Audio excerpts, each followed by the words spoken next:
Summer வந்தாச்சு. What's your plan for this holiday? எங்க கிட்ட விட்டுருங்க, நாங்க பாத்துக்கிறோம். GT Holidays. GT Holidays, South India's #1 travel brand. உங்கள் பகுதியில் நடக்கும் அனைத்து நிகழ்வுகளையும் ஆதன் நியூஸ் செயலியில் செய்திகளாக பதிவிட்டு சிட்டிசன் ஜேர்னலிஸ்டாக மாறுங்கள். அரசியல் நிகழ்வுகள், சுவாரஸ்ய தகவல்கள், கோரிக்கை, திருவிழா, விவசாயம் உள்ளிட்ட பல்வேறு நிகழ்வுகளையும் போட்டோ மற்றும் வீடியோவுடன் செய்திகளாக பதிவிடலாம். இது குறித்த மேலும் தகவலுக்கு ஸ்கிரீனில் தெரியும் இந்த எண்ணில் தொடர்பு கொள்ளவும். திராவிட முன்னேற்ற கழகம் சட்டசபையிலேயே எவ்வளவு அராஜகங்கள் ரகளைகள் பண்ணி இருக்கிறீர்கள். உங்களை விட அதிமுக பண்ணிட்டாங்களா? நாடாளுமன்றத்தில் திமுக உறுப்பினர்கள் என்ன செய்து கொண்டிருக்கிறார்கள்? மற்ற கட்சியெல்லாம் கூட இழுத்து பதாகையை காட்டுறது, இதெல்லாம் கோஷம் போடுறது, இதெல்லாம் பண்ணலையா? திமுக செஞ்சாது நியாயம், திமுக செஞ்சாத கண்ணியம், திமுக செஞ்சாது சபையினுடைய கட்டுப்பாடு, அதிமுக செஞ்சா கட்டுப்பாடு இல்லையா? இல்ல சார், ஒழுங்கீனத்தை பலமுறை சட்டசபையில் அரங்கேற்றியதே திமுக தான். ஒழுங்கீனத்துக்கு ஒரு முன்னுதாரணம் காட்டியவர்கள் அவர்கள். எப்படி ஒழுங்கீனமாக நடந்து கொள்ள வேண்டும்? ஒரு பெண் உறுப்பினர், எதிர்க்கட்சி தலைவர், அவரை தாக்கி கண்ணியமற்ற முறையில் நடந்து கொண்ட திமுகவுக்கு கண்ணியம் பற்றி பேசுகிற குறைந்தபட்ச தகுதி கூட கிடையாது. ஏடிஎம்கே பஸ் ஒரு ரூட்ல போயினே இருக்குது. செங்கோட்டையும் ஏறி நிக்கிறாரு படியிலேயே, பட்டுன்னு ஜம்ப் ஆகி மறுபடியும் உள்ள பூந்துடுறாரு வேற இடத்துக்கு. அந்த பஸ்ல பயணிக்கவே மாட்டேன்றாரு. என்ன பண்றாரு செங்கோட்டையன்? இதை பற்றி பதில் சொல்ல வேண்டியவர் அந்த கட்சியினுடைய பொதுச் செயலாளர். அவர் பதில் சொல்லாமல் எவ்வளவு நழுவுகிறார், எவ்வளவு திசை திருப்புகிறார் என்று 2 நாட்களாக நீங்களும் பார்த்துக் கொண்டுதான் இருக்கிறீர்கள்.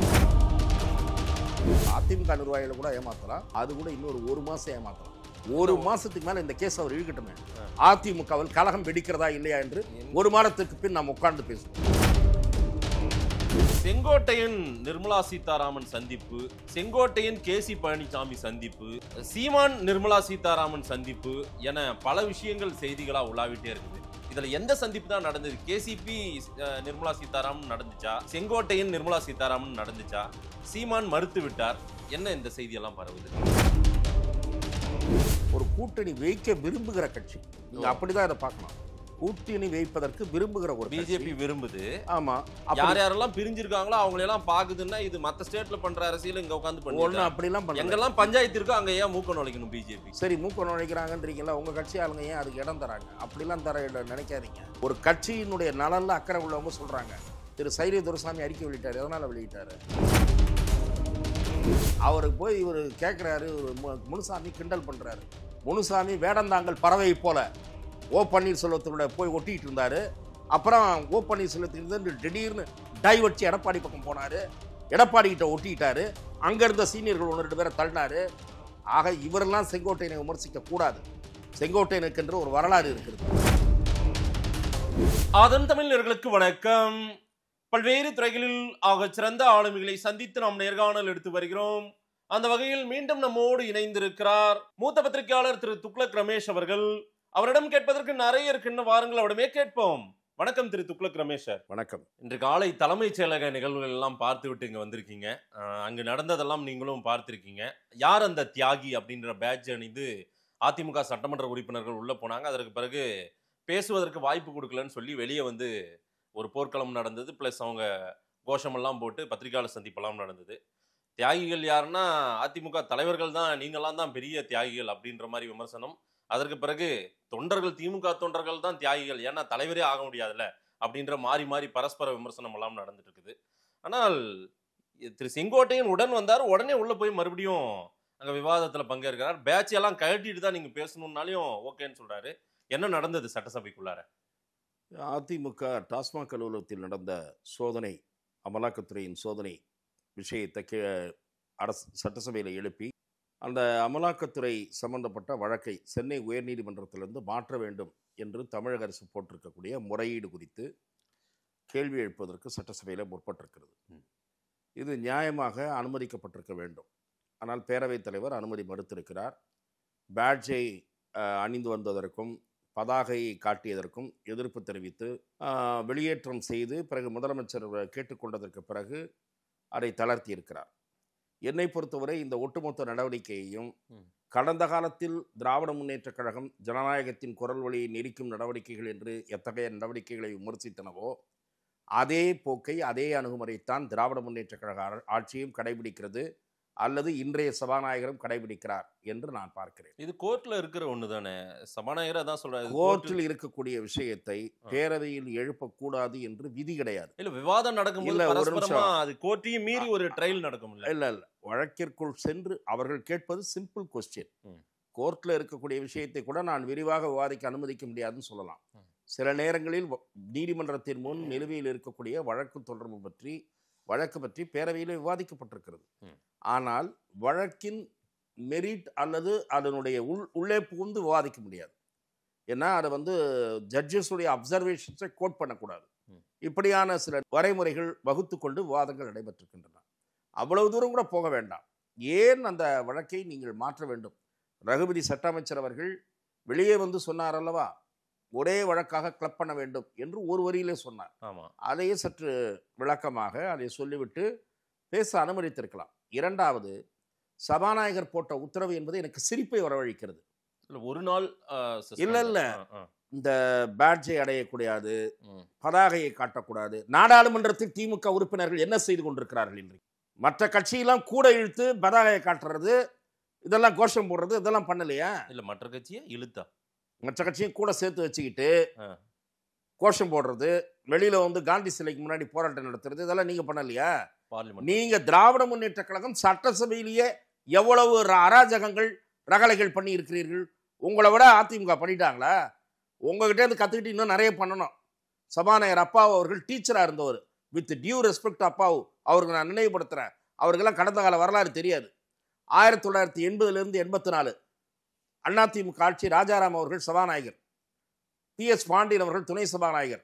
1984 சபாநாயகர் PS பாண்டியன். திமுக சபையில் என்னென்ன பண்ணியிருக்காங்கன்னு அப்பாவுக்கு தெரியுமா? அவர்களுக்கு தெரியுமா? மாண்புமிகு அப்பா அவர்களுக்கு இல்ல தெரிஞ்சுதானே. இல்ல என்ன தெரியும்? பார்த்தாரா? கடந்த கால ரெக்கார்ட்ஸ் எல்லாம் எடுத்து பார்த்துட்டாரா? பேரவையில் ராயபுரம் தொகுதியினுடைய MLA-வாக இருந்த திராவிட முன்னேற்ற கழக உறுப்பினராக இருந்த பொன்னுரங்கம் என்பவர் பேரவையினுடைய அப்ப ஏசி கிடையாது, சீட்டு மேல ஏறி நின்று மசோதாவை கொளுத்தியிருக்காரு. சட்டமன்றத்தில் இயற்றப்பட்ட ஒரு மசோதாவை நாங்கள் ஏற்கவில்லை என்று கூறி சீட்டு மேல ஏறி நின்று கொளுத்திருக்காரு. பின்னாடியிலிருந்து TK பழனிசாமி என்ற ஒரு MLA, திருவத்தூர் MLA 89 ஓடி பெஞ்சை தாண்டி ஜெயலலிதா அவர்களை உதைக்க வந்தாரே, அப்படிப்பட்ட பண்புகளை சபையில் நிகழ்த்தி காட்டியவர்கள் தான் திமுகவினர். அப்பா அவர்கள் அந்த வரலாறுலாம் தெரிஞ்சுக்கணும். ஏதோ கண்ணியம் பொறி போயிடுதுன்ற மாதிரி பேனர் நாளிலிருந்து எடுத்துன்னு வரக்கூடாது, பேட்ஜை நாளிலிருந்து எடுத்துன்னு வரக்கூடாது. எல்லா இடத்துலையும் எல்லா மாநிலங்கள்லையும் பேனரை எடுத்துத்தான் போறாங்க. இந்தியா முழுமைக்கும் ஒரு சட்டம் இயற்றணும். சட்டமன்ற நாடாளுமன்ற உறுப்பினர்களாக இருப்பவர்கள் இம்மாதிரியான நடவடிக்கைகளில் ஈடுபடுவது என்று ஒழுங்கீனம் என்று ஒரு பொது வரையறை கொண்டாங்க.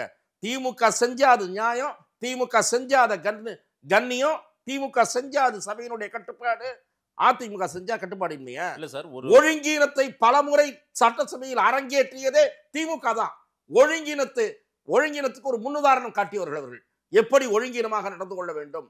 ஒரு பெண் உறுப்பினர், எதிர்கட்சி தலைவர், அவரை தாக்கி கண்ணியமற்ற முறையில் நடந்து கொண்ட திமுகவுக்கு கண்ணியம் பற்றி பேசுகிற குறைந்தபட்ச தகுதி கூட கிடையாது. இல்ல சார், ஒரு ஆரோக்கியமான விவாதம் நடத்தி அங்க ஒரு மக்கள் பிரச்சனை தானே பேசணும்னு முனையறாங்க எல்லாருமே.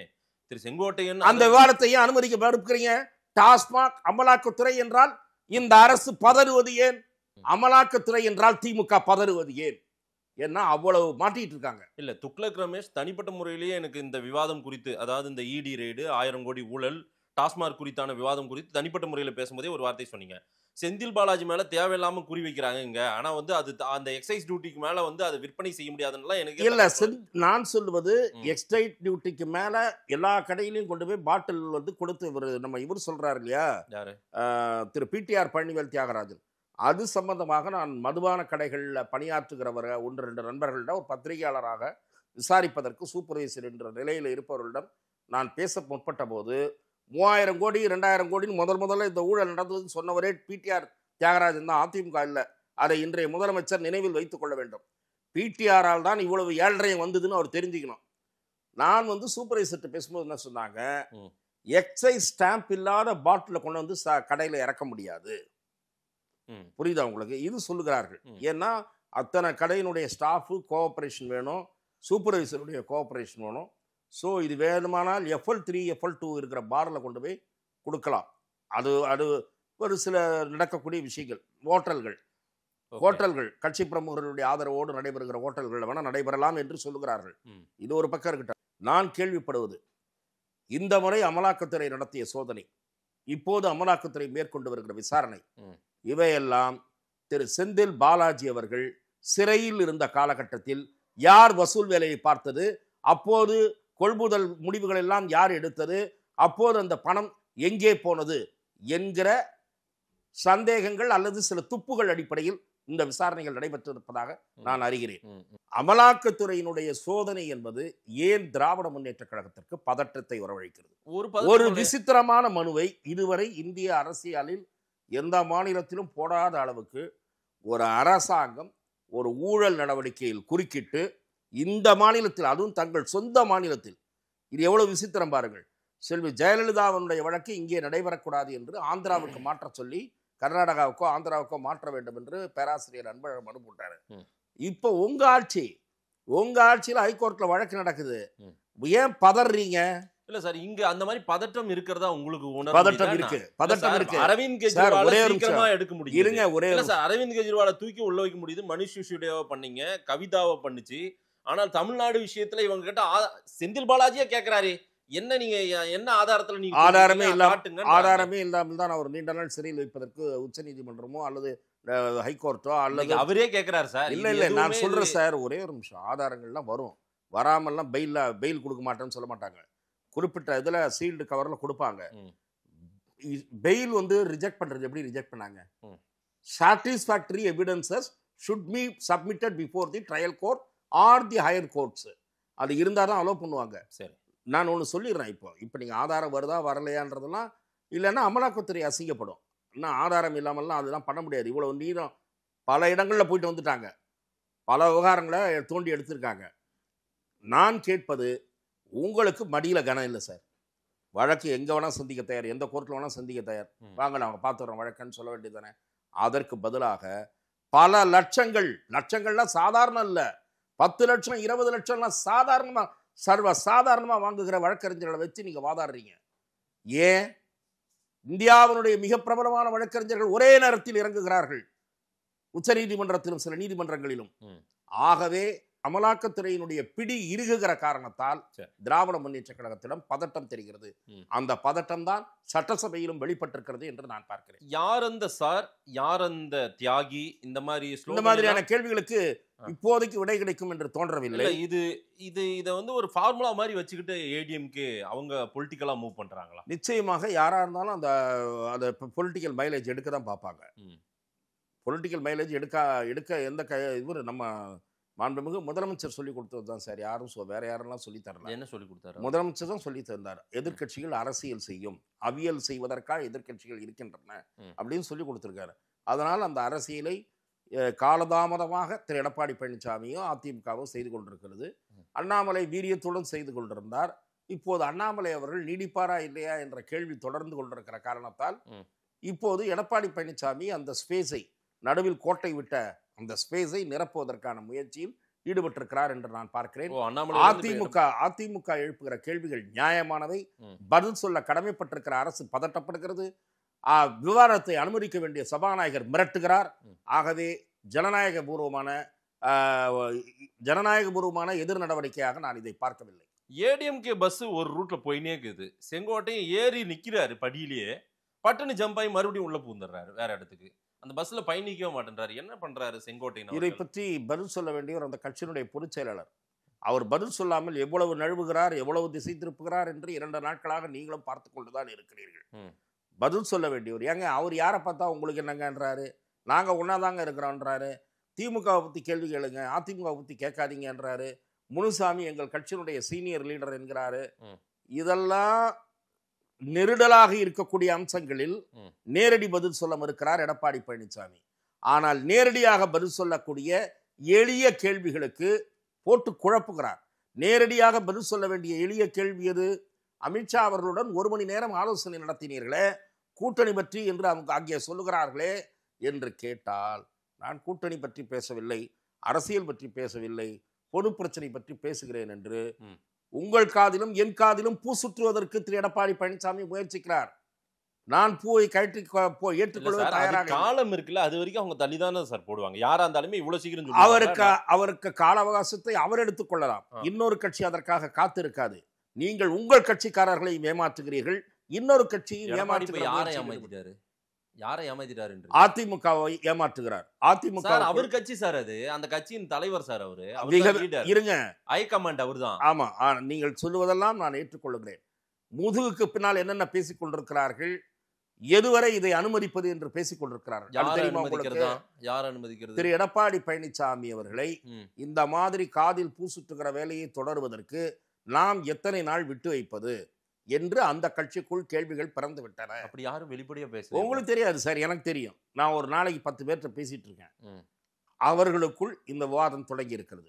அண்ணன் கூட்டணி சீக்கிரம் முடிவு பண்ணணும்னு, இவர் இதே மாதிரி இழுத்துட்டு இருந்தாருன்னா சரியா வராதுன்னு, அவர் என்ன காரணத்தினால சொல்ல மாட்டேன்றாருன்னு தெரியல.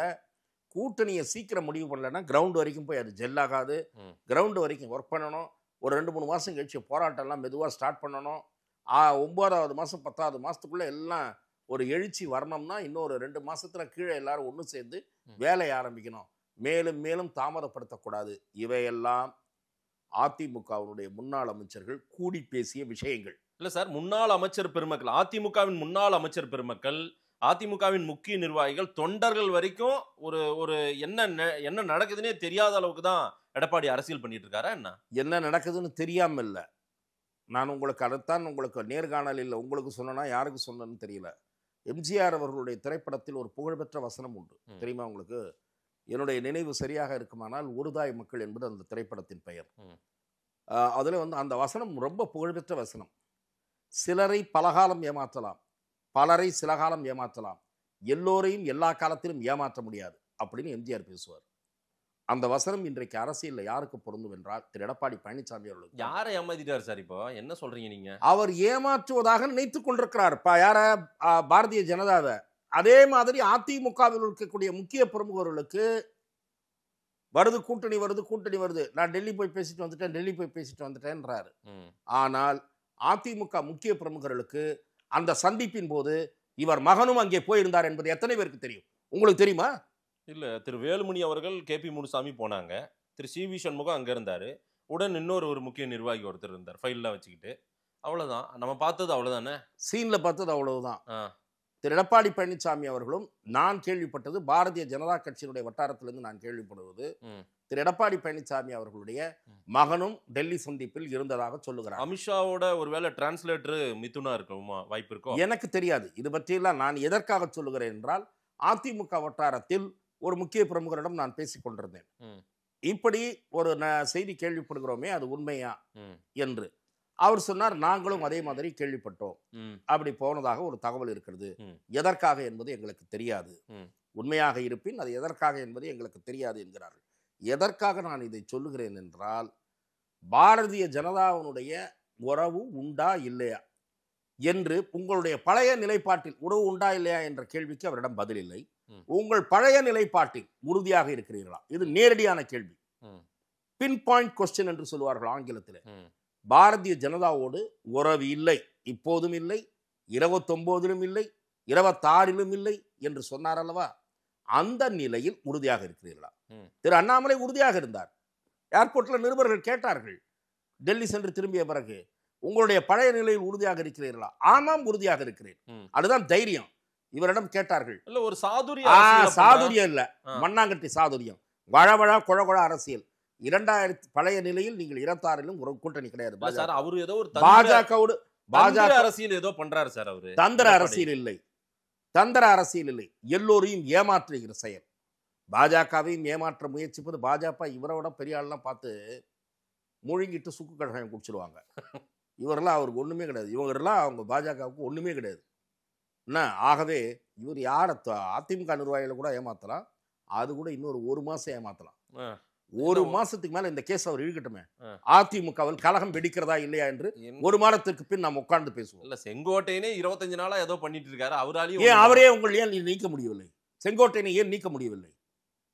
செங்கோட்டையனை ஏன் நீக்க முடியவில்லை? ஒரு மூத்த தலைவர் அவருக்கு கொடுக்க வேண்டிய கால அவகாசத்தை கொடுக்குறாங்க போல. ஒரு வேளை கால அவகாசத்தை நீங்க கொடுங்க. அதே மாதிரி தேர்தலுக்கு இன்னும் நான் என்ன சொல்லுகிறேன், திரு எடப்பாடி பழனிசாமி மாவட்ட செயலாளர்கள் கூட்டத்தை கூட்டி அல்லது முக்கிய நிர்வாகிகள், மாவட்ட செயலாளர் கூட வேண்டாம், முக்கிய நிர்வாகிகளை அழைத்து டெல்லியில் இந்த மாதிரி பேசிட்டு வந்தேன், சொல்லலை இன்னும் இந்த மாதிரி பேசிட்டு வந்தேன், இப்போ நம்ம எதுக்கு அவசரப்பட்ட முடிவு எடுக்கணும், ஒரு 2 மாதம் 3 மாதம் போட்டோன்னு சொல்லட்டோம், அவர்கிட்ட ஒரு 2-3 பேர் பிச்சுக்கிறாங்களா இல்லையான்னு பாருங்க. 2-3 புதிய செங்கோட்டையன்களை நீங்கள் பார்ப்பீர்கள். ஆக இதுதான் நடக்கும். செங்கோட்டையனே இப்போ உடைஞ்சுதான் இருக்காருன்றீங்க. ஆமா, நிச்சயமாக செங்கோட்டையன் கடும் அதிருப்தியில் இருக்கிறார். இல்ல திடீர்னு வராரு சார், வேகமா சட்டசபையில் அவங்க கூடவே வராரு, அப்புறம் பேட்சை கழட்டி நான் பேச இல்ல அது நான் கேள்விப்பட்டது ஏதோ கவன ஈர்ப்பு தீர்மானம் கொடுத்து அதை எடுத்துக்கொள்ளப்படுவதாக கூறி இந்த நடிப்பை இல்ல இந்த மாதிரி ஒத்துப்பாங்களா? அந்த மாதிரி இல்ல அந்த மாதிரி நடந்திருக்கிறது. வெளிநடப்பு செய்துவிட்டு வெளிநடப்பு செய்வார்கள், சிறிது நேரத்துக்கு கழிச்சு பேட்டி கொடுத்துட்டு வரலான்றதுக்குள்ள எப்ப மானிய கோரிக்கையில் யார் பேசுறதோ அவங்க போங்கட்டுவாங்க. இதெல்லாம் நடந்திருக்கு. இது தற்செயலாக, அதாவது ஒரு அதிருப்தியில் இதை செய்ததாக நான் பார்க்கவில்லை. இது ஏற்கனவே தெரிந்திருக்கும் அவர்கள். ஏனென்றால் அங்கேயும் ஒரு அதிமுக உறுப்பினர் சொல்லுகிறார், அவர் கவன ஈர்ப்பு தீர்மானம் கொடுத்திருக்கிறார் என்று. திரு எடப்பாடி பழனிசாமி பேட்டியின் போது ஒரு நிருபர் கேட்கும் போது பின்னால் இருந்து ஒரு அதிமுக உறுப்பினர் சொல்லுகிறார், நீங்கள் அதை கவனித்தீர்களா என்று தெரியவில்லை, நான் பார்த்தேன், ஒரு அதிமுக உறுப்பினர் சொல்லுகிறார் அவர் கவன ஈர்ப்பு கொடுத்திருக்காரு அதனால இருக்காரு என்று. ஆகவே அதன் காரணமாக இருந்திருக்கலாம். ஆனால் அதிமுகவினுடைய தலைமை இன்றைக்கு யாரையும் கலந்து பேசாமல் தன்னிச்சையாக செயல்படுகிறது, தன் மனம் போகிற போக்கில் திரு எடப்பாடி பழனிசாமி செயல்படுகிறார் என்று நான் சொல்லுகிறேன். நீங்கள் நம்புங்கள், 4-5 முன்னாள் அமைச்சர்கள் கூடி பேசுகிறார்கள் சார். அத்தனை பேரும் எக்ஸப்ட் செங்கோட்டையனை தவிர்த்து எல்லாரும் எடப்பாடி பின்னாடி தான் சார் நிற்கிறாங்க. அதற்கு ஒரு கால அவகாசம், அவர்களுக்கு ஒரு கால அவகாசம் வைத்துக் கொண்டிருக்கிறார்கள். நீங்கள் இது மாதிரியே இழுத்துட்டு போக முடியாது. நீங்க பாஜகவோட உறவு இல்லைன்னு சொல்லுங்களேன், கட்சி அப்படியே ஒன்றுபட்டு உங்கள் பின்னாடி நிற்குதான் நான் பார்த்துறேன். பாஜகவோடு உறவில்லை என்று திரு எடப்பாடி பழனிசாமி அறிவித்தால் அதிமுகவில் வெளிப்படையாக அதிருப்தி குரல் ஓங்கி ஒலிக்கும். எழுதி வைத்துக் கொள்ளுங்க. ஏதோ ஒரு டிமாண்ட் சொல்லியிருக்காரு போல, அது நடக்கட்டும் காத்திருக்காரோ எடப்பாடி பழனிசாமி. இவர் டிமாண்ட் சொன்னாரா அவங்க டிமாண்ட் சொன்னாங்களா? உங்களுக்கு அவங்க என்ன டிமாண்ட் இவர்கிட்ட சொல்லணும்? என்ன இவர் தான் முடிவு பண்ணணும், இங்க அவர் தானே தலைமை. நீங்கள் அப்படி நினைத்துக் கொண்டிருக்கிறீர்கள். அவர் தலைமை, அதிமுக ஒரு தலைமை. டிமாண்ட் அவங்க சொல்லக்கூடாது, நீங்க எப்படி சொல்ல முடியும்? சார் எங்களுக்கு இத்தனை இடங்கள் வேணும், நாங்க தான் பிரிச்சு கொடுப்போம் மற்றவங்களுக்குன்னு சொல்லலை என்று உங்களுக்கு தெரியுமா? யார் பிஜேபி பிரிச்சு கொடுக்குமா? ஆமா, தேசிய ஜனநாயக கூட்டணியில் ஏற்கனவே இருக்கக்கூடிய உறுப்பு கட்சிகளுக்கு நாங்கள் பிரித்து கொடுத்துக் கொள்கிறோம். நீங்கள் அதிமுகவுக்கு நீங்கள் தலைமை, நீங்கள் உங்களுக்கே 5, 10, 20 கொடுப்பாங்க சார், அவ்வளவுதான். எத்தனை சீட்டு? நீங்கள் பொறுத்திருந்து பாருங்கள். உங்களை போன்றவர்களுடைய ஆசை நிராசையாகும். உங்களை போன்றவர்கள், ஆனால் உங்களுக்கு ஒரு அஜெண்டாக இருக்கலாம், எனக்கு தெரியல. உங்களுக்கு அதிமுகவை பழையபடி எதிர்க்கட்சி வரிசையில் உட்கார வைக்க வேண்டும் என்ற ஒரு எண்ணம் இருக்கலாம். அது நிறைவேறுவதற்கு திரு எடப்பாடி பழனிசாமி ஒத்துழைப்பதற்கு நிறையவே வாய்ப்பு இருக்கிறது. உங்கள் விருப்பம் பூர்த்தியாவதற்கு திரு எடப்பாடி பழனிசாமியை முன்னின்று உதவி செய்வார் என்றுதான் நான் எதிர்பார்க்கிறேன். ஆனால் அந்த நேரத்தில் அதிமுக பிளவுபட்டிருக்கும். மறுபடியும் பிளவுபடுன்றீங்களா? அதிமுக பாரதிய ஜனதா உறவு இல்லை என்று அவர் அறிவித்தால் நிச்சயம் கட்சியில் கலக குரல்கள் ஓங்கி ஒலிக்கும் என்பதை உங்களுக்கு நான் உறுதிபட தெரிவித்துக் சார். அவர் போய் பார்த்துட்டு வந்துட்டார் சார் அமித்ஷா. இன்னமுமே உறவு இல்லை, அவர் இன்னமும் ஏன் உறவு சரி உறவு ஒன்றுன்னு ஏன் சொல்ல மாட்டேன்றாரு? தேர்தல் காலத்துல தான் சொல்லுவாரு. இப்போ தேர்தல் காலம் வரை அதிமுகவில் இருக்கிறவர்கள் காத்திருக்க மாட்டார்கள்.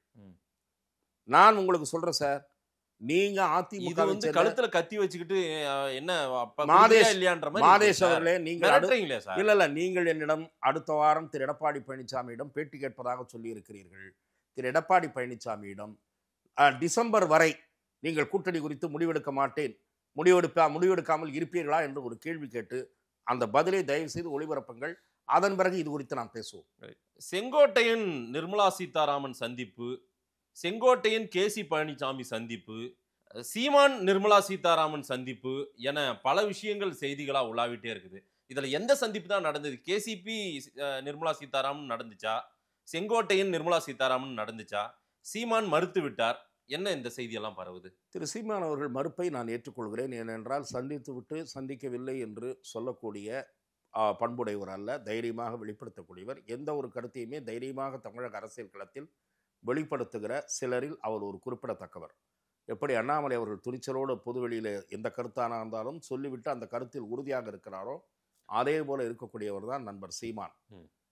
இந்த பெரியாரிஸ்ட் பூச்சாண்டிகளுக்கெல்லாம் பயப்படாமல் தினந்தோறும் போகிற இடங்களெல்லாம் ஈவேராவை தோலுரித்து வருகிறார்.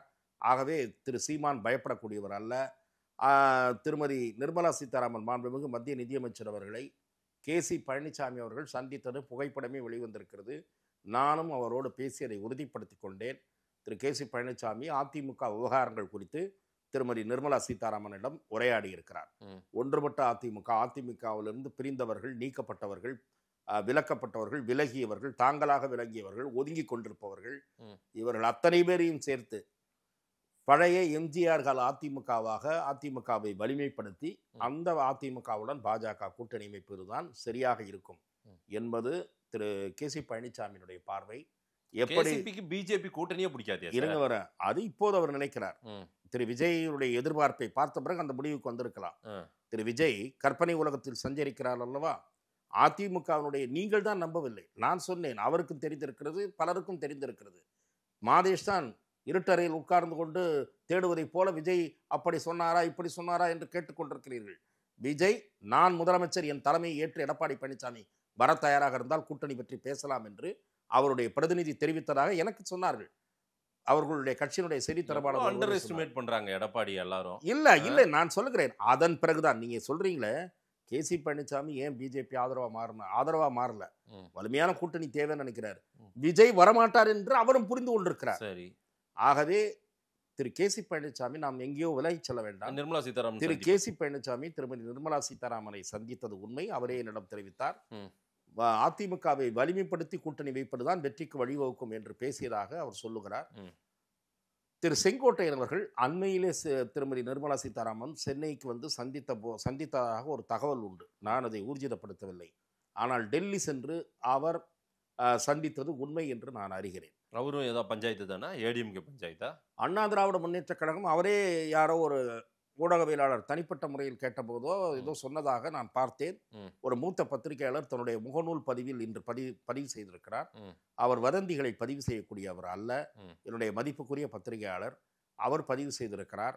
திரு செங்கோட்டையனிடம் பேசியதாகவும், திரு செங்கோட்டையன் அதிமுகவின் நலன் சார்ந்து தான் பேசிவிட்டு திரும்பியதாகவும், அதிமுக அதை தாண்டி அவர் எதுவும் சொல்ல மறுத்து விட்டதாகவும், அதிமுக நன்மைக்காகத்தான் நான் பேசியிருக்கிறேன். அதிமுக நன்மையை போய் நிர்மலா சீதாராமன் கிட்ட ஆளாளுக்கு பேசுறாங்க. இல்ல, யார் அவங்க, யாரிடம் பேசினார் என்று அவங்க கட்சி பிரச்சனை தானே பார்க்கணும். அதிமுக பிரச்சனையை பேசுறதுக்கு இவங்க யாரு? அதிமுக பிரச்சனையை பேசுறதுக்கு எதுக்கு எடப்பாடி பழனிசாமி அமித்ஷா கிட்ட போனாரு? அதிமுக பிரச்சனை பத்தி பேச எதுக்காக போனாரு? பின்ன நாட்டு பிரச்சனை பேசுறதுக்கா? மக்கள் பிரச்சனை பேசதான் போன அப்படின்றது நீங்க நம்புறீங்க, நான் நம்பலையே. நீங்க நம்புறீங்க சார், உங்களுக்கு நம்புறதுக்கு முழு உரிமை இருக்கு. வெள்ளக்காக்கா ஒன்று பார்த்தேன்னு யாராவது சொன்னா நீங்க நம்பலாம், நான் நம்பல. வெள்ளக்காக்கா பார்க்கறவங்க மக்கள் பிரச்சனையை பேசணும், வாழ்வாதார பிரச்சனையை பேசணுன்றத நான் கூட ஏத்துக்கல. ரைட்டு, இல்ல நான் கூட்டணி விஷயமா ஏதாவது பேசினாருன்னு சொன்னா நான் ஒரு கேள்வி கேட்டேன். அதிமுக முக்கிய பிரமுகர்கிட்டயே கேட்டேன், தனிப்பட்ட முறையில் பெறும் போது. இது யாராவது உங்கள்கிட்ட நிருபர்கள்ட்ட கேட்டாங்கன்னா உங்க பொதுச் செயலாளர்கிட்ட என்ன பதில் சொல்லுவாருன்னு கேட்டேன். முக்கிய பிரச்சனைகள்லாம் இவ்வளோ பெரிய பிரச்சனைலாம் பேசிட்டீங்க, அமித்ஷாட்ட போய் தைரியமா இவ்வளோ பிரச்சனைகள் பேசியிருக்கீங்க, ஏன் சார் அதை ஒரு மகஜரா கொடுக்கலையா? அதனுடைய காப்பி இருந்தால் கொஞ்சம் ப்ரெஸ் ரிலீஸ் கொடுங்களேன் அப்படின்னு கேட்டாருன்னா அசிங்கப்பட்டு போயிடுவார் பத்திரிகையாளர்கள். இல்ல கொடுக்குறேன் வாயால தான் சொன்னாரு, கொடுக்குறேன்னு சொல்லியிருக்காங்க. எனக்கு தெரிந்து பாரதிய ஜனதா டெல்லி ரிப்போர்ட்டர்ஸ் கிட்ட கொடுத்ததாக சொல்றாங்க. இல்ல, பாரதிய ஜனதா கட்சி வட்டாரத்தில் நான் பேசினேன், மகஜர் எதுவும் தரவில்லை என்கிறார்கள், மனுவே தரலன்றாங்க. சரி, ஆகவே எதற்காக நான் இதை சொல்லுகிறேன் என்றால் அந்த மாதிரிலாம் தந்ததாக எனக்கு தெரியல. திரு செங்கோட்டையன் அவர்கள் சென்னையிலே சந்தித்தாரா என்பது எனக்கு தெரியாது. என்ன திட்டம் சார் பிஜேபியோட திட்டம்? நிர்மலா சீதாராமனோடு அதிமுக தலைவர்கள், அதிமுக முகமா இருக்கக்கூடியவங்க எல்லாம் சந்திக்கிறாங்க. பிஜேபி என்ன திட்டம் வச்சிருக்கு சார்? நீங்க வந்து ஒரு கூட்டணி கட்சியில உட்கட்சி பிரச்சனை இருப்பதாக இங்கே இருக்கக்கூடிய பத்திரிகையில செய்தி வருது. சரி, தமிழ் பத்திரிகையிலையும் வருது, ஆங்கில பத்திரிகையிலையும் வருது. ஒரு கூட்டணி வைக்க விரும்புகிற கட்சி, நீங்க அப்படிதான் இதை பார்க்கணும். கூட்டணி வைப்பதற்கு விரும்புகிற ஒரு பிஜேபி விரும்புது. ஆமா, யார் யாரெல்லாம் பிரிஞ்சிருக்காங்களோ அவங்களை எல்லாம் பாக்குதுன்னா இது மத்த ஸ்டேட்ல பண்ற அரசியல் இங்க உட்கார்ந்து பண்ணுவாங்க. அப்படிலாம் பண்ணல. எங்கெல்லாம் பஞ்சாயத்து இருக்கோ அங்க ஏன் மூக்க நுழைக்கணும் பிஜேபி? சார் நீங்க அப்படி எடுத்துக்கிறீங்கன்னு தெரியல.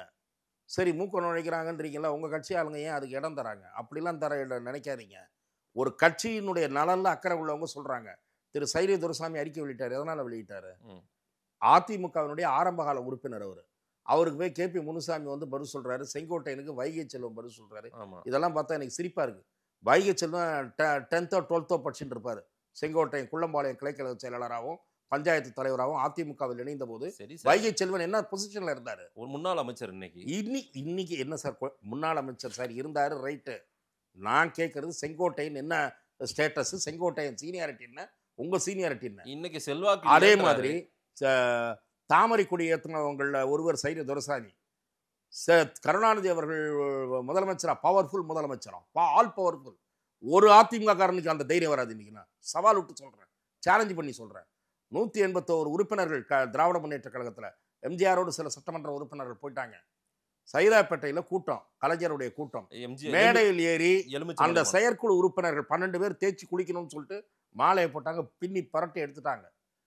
மேடைகிட்டையும் சரமாரி அடி, ஸ்டேஷன்லையும் வச்சு சரமாரி அடி. அப்படி அடி வாங்கினவர் அவர் சைரிய துரைசாமி.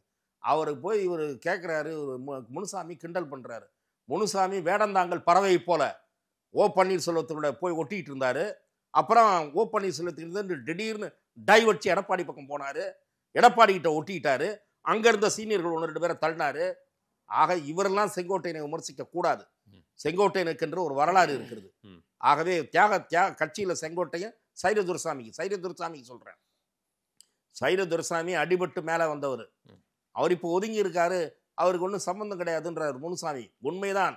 ஒதுங்கியதற்கு காரணம் என்ன? சுயநலமைகளின் கூடாரமாக, சந்தர்ப்பவாதிகளின் சங்கமமாக இன்றைய அதிமுக இருக்கிற காரணத்தால் தான் சில பேர் உள்ளே இருக்காமல் வெளியே இருக்கிறார்கள். இதுதான் ஃபேக்ட். மீண்டும் ஒரு கலகம் வெடிக்கும் ஒரு பிரச்சனை இருக்கு அதிமுகவில். நான் அப்படி சொல்லவில்லை. நீங்க தான் ஒரு கலகம். இரண்டு விஷயங்கள் சொல்றேன். ஒன்று, பாரதிய ஜனதாவுடன் கூட்டணி இல்லை என்ற முடிவை அவர் அறிவிப்பாரானால் அந்த பிரச்சனை தலை தூக்கும். இது மிரட்டுறது தானே? மிரட்டுறது இல்ல, நான் அப்சர்வரா சொல்றேன் சார். இது யார் சார்? நீங்க என்னமோ நான் என்னமோ பாஜக மேலிட பிரதிநிதி நீங்க சொல்ல சார். பிஜேபி அந்த மனநிலையில் இருக்குன்ற மாதிரி அப்படின்னு நீங்க புரிஞ்சுக்கீங்க. நான் புரிஞ்சுக்கல. நான் சீக்கிரமா அப்படிதான் புரிஞ்சு முடியும். இல்ல, நீங்க அப்படிதான் புரிஞ்சுக்கிறீங்க, நான் புரிஞ்சுக்கல. நீங்க திமுக மைண்டோட அதை பார்ப்பீங்க. ஏன்னா திமுக திருமாலாம் அப்படிதான் பேசிட்டு இருக்காரு. இதுல எனக்கு ஒரு பெரிய காமெடி என்ன தெரியுமா? கார்த்தி சிதம்பரம், திருமா, இந்த 1-2 பேர் கருத்து பார்த்தேன் நான் பத்திரிகைகள்ல. அதிமுகவை எச்சரிக்கிறாங்களா ஆபத்துன்னு. நீங்களே அறிவாலய வாசல்ல கையேந்திட்டு இருக்கீங்க. நீங்க இருக்கு அதிமுகவை போய் கொத்தடிமை கித்தடிமைன்லாம் பேசுறீங்க, அதிமுக தவமுறுக்கெல்லாம் பேசுறீங்க. உங்க கதையை பாருங்க சார். முதுகுக்கு பின்னாடி இருக்கிற அழுக்க பாருங்க. அறிவாலயம் 5 சீட்டு போடுமா 6 சீட்டு போடுமான்னு காத்துட்டு இருக்கீங்க. கார்த்தி சிதம்பரமும் திருமாவளவனும் உங்க கட்சி. நீங்க நபர்கள் இல்லை, உங்க கட்சி காத்துக்கிட்டு இருக்கு. டிஎம்கே கெட் அவுட் அப்படின்னா நீங்க அடுத்தது விஜயை பார்க்க போனோம், இல்லை ஏடிஎம்கே கிட்ட வரணும். ஆகவே நீங்க உங்க கட்சியை முதல்ல சுய பரிசோதனை பண்ணுங்க. நம்ம விட்ட விஷயத்துக்கு வருவோம். பாஜக உறவில்லை என்ற முடிவை திரு எடப்பாடி பழனிசாமி அறிவித்தாலோ அல்லது இந்த கூட்டணி குறித்த முடிவை அடுத்த ஓரிரு மாதங்களுக்குள் எடுக்காவிட்டாலோ, ஒரு மாதத்திற்குள் எடுக்காவிட்டாலோ, ஓரிரு மாதங்களுக்குள் எடுக்காவிட்டாலோ கட்சிக்குள் பிரச்சனை உருவாவது மிக நிச்சயம். இறுதியா ஒரு கேள்வி சார். என்ஃபோர்ஸ்மெண்ட் டைரக்டர் நடவடிக்கை ஏற்கனவே இன்னைக்கு இந்த சட்டசபையில 1000 கோடி ஊழல் அப்படின்னு சொல்லிட்டு அந்த டாஸ்மார்க் ஊழல் குறித்து இன்னைக்கு பதாகை எல்லாம் எடுத்துட்டு போயிருக்காங்க. அது ஒரு விவகாரம். இப்போ நம்ம பேசிட்டு இருக்கிற இன்னொரு பக்கம் ஒரு அமைச்சரினுடைய இடங்கள் எல்லாம் வந்து ரெய்டு நடந்துட்டு இருக்குது. பிஜேபி ஏதோ மிரட்டல் அரசியலை கையில் எடுத்திருக்கா? அதுதான் தேர்தல் கால திட்டமா? நான் இந்த வாரத்தை நிராகரிக்கிறேன். நீங்கள் அரசியல்வாதிகள் சம்பந்தப்பட்ட இடங்களில் ரெய்டு நடக்கும்போது தான் செய்தித்தாள்களில் அது பெரிய அளவில் கவனம் பெறுகிறது. டிவியிலையும் அது பெரிய அளவில் முக்கியத்துவம் தரப்பட்டு ஃப்ளாஷ் நியூஸாக, பிரேக்கிங் நியூஸாக செய்தி ஒளிபரப்பாகிறது. அண்மையில் மட்டும் நீங்கள் தினசரி பத்திரிகைகளை பார்த்தீர்கள் என்றால் இடி இப்போ இந்த ஒரு மாத காலத்தில் தமிழகத்தில் 2-3 மிகப்பெரிய தொழில் நிறுவனங்கள் நடந்திருக்கு. கடந்த ஒரு மாதத்தில் மட்டும் 2-3 முக்கியமான தொழில் நிறுவனங்கள் இதிலெல்லாம் ரெய்டு நடந்திருக்கு. அதை தவிர அகில இந்திய அளவில் சொல்கிறேன், நேற்று முன்தினம் என்று நினைக்கிறேன், டைம்ஸ் ஆஃப் இந்தியா பத்திரிகை நீங்கள் பார்த்தீர்கள் என்றால் தெரியும். அண்மை காலத்தில் இடி ரொக்கப்பணம் எவ்வளவு கண்டுபிடித்திருக்கிறது, மால் பிராக்டிசஸ், அதாவது முறைகேடு, அந்நிய செலாவணி முறைகேடோ அல்லது அளவுக்கு மீறிய பணம் என்கிற வகையிலோ எவ்வளவு கண்டெடுத்திருக்கிறது. அதில் முறைகேட்டுக்கான தொகை அளவு மிக அதிகமாக இருக்கிறது. 2 அல்லது 3 தினங்களுக்குள் டைம்ஸ் ஆஃப் இந்தியா பத்திரிகையில் இது கவனத்தை ஈர்க்கிற அளவுக்கு பெரிய செய்தியாக வந்திருக்கிறது. எதற்காக நான் சொல்லுகிறேன் என்றால், சில நிறுவனங்கள், தொழில் நிறுவனங்களில் சோதனை நடைபெறுகிற போது சில நிறுவனங்கள் 1-2 நிறுவனங்கள் குறுகிய காலத்தில் பெரும் வளர்ச்சி கண்ட நிறுவனங்களாக இருந்திருக்கின்றன. ஆக வருமான வரி அல்லது ஓய்வு பெற்ற 1-2 அதிகாரிகளோடு பேசுகிற போது அவர்கள் என்ன சொல்கிறார்கள் என்றால், இந்த மாதிரியான சோதனைகள் பெரிய இடங்களில் நடைபெறுகிற போது இதில் வெளி முதலீடுகள், வெளியாட்களுடைய முதலீடுகள், அந்த நிறுவனம் சார்ந்த பணமாக இல்லாமல் வெளியாட்களுடைய முதலீடுகள், டிரான்சாக்ஷன், பண பரிமாற்றங்கள் ஏதாவது நடைபெற்று இருக்கிறதா என்று பார்ப்பார்கள். வருமான வரித்துறையும் அமலாக்கத்துறைக்கு தகவல் தரும். They will exchange mutual informations என்று சொல்லுகிறார்கள். சரி, அந்த வகையிலே இந்த ஒரு மாத காலத்திலே நடைபெற்று இருக்கக்கூடிய தொழில் நிறுவனங்கள் சம்பந்தமாக அரசியல்வாதிகள் தொடர்புடைய நிறுவனங்கள் என்று கூறப்பட்ட நிறுவனங்களும் 1-2 நிறுவனங்கள் அடக்கம். முட்டை கம்பெனி மாதிரி 1-2 நிறுவனங்களும் அடக்கம். ஆகவே இந்த சோதனை அந்த மாதிரியான சந்தேகத்தின் அடிப்படையில் நடத்தப்பட்டதா என்பது நமக்கு தெரியாது. ஆகவே இது ஒரு கட்சியினுடைய அவர் ஒரு சகோதரர் அமைச்சராக இருக்கிற காரணத்தால் அது பெரிய விஷயமாக ஃப்ளாஷ் ஆகி இருக்கிறது. அமலாக்கத்துறை பொதுவாக இப்போது அதிகமாக விமர்சனத்துக்கு ஆளாகி கொண்டிருக்கிறது. இன்றைக்கு கூட தமிழக அரசினுடைய சட்ட அமைச்சர் அது ஏற்கனவே காங்கிரஸ் அல்லது யார் யாரெல்லாம் பாதிக்கப்படுகிறார்களோ அவர்கள் சொல்கிற விமர்சனம் தான், ED is also becoming part of BJP என்று சொல்லுகிறார்கள். அது அவர்களுக்கு விமர்சிப்பதற்கு உரிமை உண்டு. அதற்கு பாஜக தரப்பிலிருந்து தக்க பதிலடி கொடுத்திருக்கிறார்கள், ஏற்கனவே கொடுத்திருக்கிறார்கள். எப்படி பார்ட் ஆஃப் பிஜேபி என்று சொல்லுகிறீர்கள்? அப்படியானால் 63 சீட்டு காங்கிரஸுக்கு கொடுத்தீர்களே ஒரு சட்டசபை தேர்தலில், அது ஐடி இஸ் பார்ட் ஆஃப் யூபிஏன்னு இருந்ததுனாலா? ஏனென்றால் மாடியில் கலைஞர் டிவியில் ரைடு, கீழே குலாம் நபி ஆசாத் பேச்சுவார்த்தையின் முடிவில் 63 சீட் ஒப்பந்தம் கையெழுத்து. மேலே ஐடி ரைடை விட்டு கீட்ட சீட்டை வாங்கினாங்களா? அந்த அனுபவத்தின் அடிப்படையில் சொல்லுகிறீர்களா என்று பிஜேபி கேள்வி கேட்டது. திராவிட முன்னேற்ற கழகம் இன்னமும் பதிலளிக்கவில்லை. பதிலளித்தால் நானும் தெரிந்து கொள்ள தயாராக இருக்கிறேன். கூடுதலாக ஒரு கேள்வி, பிரதமர் இங்கே வந்து போனது அண்ணாமலைக்கு இம்பார்ட்டன்ஸ் பெரிய அளவுக்கு இல்லைன்ற மாதிரி சில செய்திகளும் உலாவிட்டு இருக்குது. நயினார் நாகேந்திரனை மேடையில் உட்கார வச்சது இதெல்லாம் என்ன செய்தியை கொடுக்குது? திரு அண்ணாமலை அவர்கள் தமிழக சட்டமன்ற உறுப்பினராகவோ நாடாளுமன்ற உறுப்பினராகவோ இல்லை. அதனால் அது அரசு விழா. திரு நயினார் நாகேந்திரன் விழா மேடையில் இருந்தார். ஆனால் திராவிட முன்னேற்ற கழகத்தினுடைய 2 அமைச்சர்கள் இருந்திருக்கிறார்கள், மற்ற சட்டமன்ற உறுப்பினர்கள் இருந்ததாக தெரியவில்லை. அவர்களும் அழைத்து அந்த மேடையிலே அமர வைக்கப்பட்டிருந்தால் இந்த சர்ச்சை வந்திருக்காது. ஆகவே உங்களுடைய கேள்வி நயினார் நாகேந்திரன் மட்டும் ஏன் முக்கியத்துவம் தரப்பட்டது என்ற கேள்வி புரிந்து கொள்ளக்கூடிய கேள்விதான். நார்மலாக பிரதமர் அல்லாமல் வேறு யாராவது கலந்து கொள்கிற தருணங்களில் மாவட்ட சட்டமன்ற உறுப்பினர்களும் மேடையில் அமர வைக்கப்படுவார்கள். அவ்வாறு அமர வைக்கப்படாதது விழிப்பளித்தது. ஒருவேளை புரோட்டோகால், அதாவது செக்யூரிட்டி ரீசன்ஸாக இருக்கலாம், தெரியாது. ஆனால் திரு அண்ணாமலை அவர்களுடைய முக்கியத்துவம் குறைந்து விட்டது என்று நான் பார்க்கவில்லை. அதிமுக பாரதிய ஜனதாவுடைய கூட்டணி உண்டா என்று உறுதி செய்யும் வரை திரு அண்ணாமலை நீடிக்க வேண்டும், நீடிப்பார் என்று தான் நான் நினைக்கிறேன். நீடிப்பார் என்று பாரதிய ஜனதா நண்பர்களும் 1-2 நண்பர்கள் சொல்ல தொடங்கி இருக்கிறார்கள். தட் இஸ் பாஜக உறவு உண்டா இல்லையா என்று அதிமுக தெளிவுபடுத்தாத நிலையில் அண்ணாமலையை மாற்றுவது பற்றி பாஜக தலைமை முடிவெடுக்கக்கூடாது என்ற ஒரு யோசனை இங்கிருந்து கூறப்பட்டிருக்கிறது. 1-2 முக்கியஸ்தர்களால் சொல்லப்பட்டிருக்கிறது. அதை பாரதிய ஜனதா கவனத்துடன் பரிசீலிக்கும் என்று தான் நான் நினைக்கிறேன். ஏனென்றால் அதிமுகவே உறவை உறுதிப்படுத்தாத நிலையில் எதற்காக அவரை மாற்ற வேண்டும்? ஆகவே நாம் பொறுத்திருந்து பார்க்க வேண்டும் என்று தான் நான் நினைக்கிறேன். எடப்பாடி கையில் அண்ணாமலை தலைவர் பதவியா? நான் அப்படி கருதவில்லை. திரு எடப்பாடி பழனிசாமி நிபந்தனை விதிக்க முடியாது என்று நான் உங்களுக்கு ஒன்றுக்கு பலமுறை கூறியிருக்கிறேன். திரு அண்ணாமலை அவர்கள் நீடிக்க விரும்பவில்லை என்பதுதான் அவருடைய நிலையில் இருந்து நான் புரிந்து கொள்கிற செய்தி. நிறைய விஷயங்கள் பேசியிருக்கீங்க. மக்கள் என்ன சொல்றாங்கன்னு பார்க்கலாம். நேரில் வந்து நேரம் கொடுத்து பேசியமைக்கு நன்றி. வாய்ப்புக்கு நன்றி.